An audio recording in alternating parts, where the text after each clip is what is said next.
Now, with their official television advertising, both leaders so far have been trying to present really, really positive images. There's been no attack videos that I'm aware of, but it's a somewhat different story when it comes to YouTube. And the Young Liberals posted a YouTube of Kevin Rudd, I guess, a kind of a personal attack, more of a mocking ad. Let's have a look at that. Prime Minister Kevin Rudd now on his feet in Brisbane. Let's take a listen. Yeah. The last budget for this project to proceed. On that, can you promise that if you talk about let me just knows that. What we're concerned about is cost of living pressure. The bottom line is it's a free country. Credit rating from the three major agencies has been among the lowest net debt. Paying to have you thrown out. What's happened to the relationship between you and Mr. Murdoch? Speech. the money that all the foundation paid? Millions of dollars. If Labor is re-elected, we have to settle refugees in that country. Isn't that completely a reside in Nauru and ended up staying there. Come out there. What happened to Tony? Chris Bowen adopted that as his mantra. I think it's about time to zip. I think we've given it a fair old race around the racecourse. George, is YouTube the battleground for negative advertising?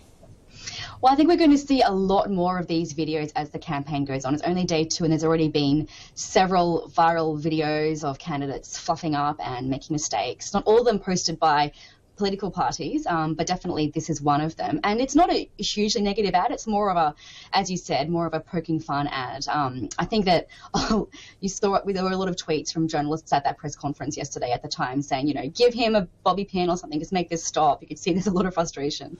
You know, it was a really quick turnaround on that video as well. It came out the day that the press conference happened. So people are definitely preparing for that, as you can see.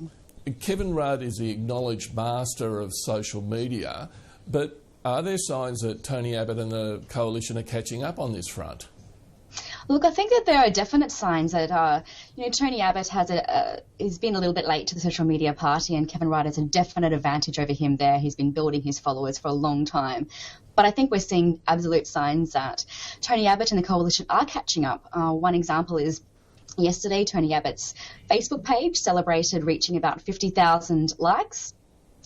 And he actually gained 15,000 likes in one day. He was on about 39,000 the day before, and he's up to sort of the mid-50s now. Kevin Rudd's page, by comparison, only received about 500 extra likes yesterday. So they've definitely done some push. Rudd is still ahead of him in that case. He's got about 94,000 fans on his page.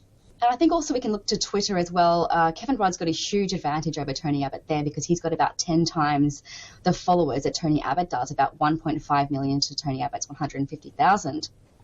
But on Twitter yesterday, Kevin Rudd had about 15,000 mentions on Twitter and Tony Abbott had about 11,000. So that's quite a narrow gap when you consider how different their follower count actually is. Okay, Georgia, thanks very much for that, Yep. and we'll talk again soon.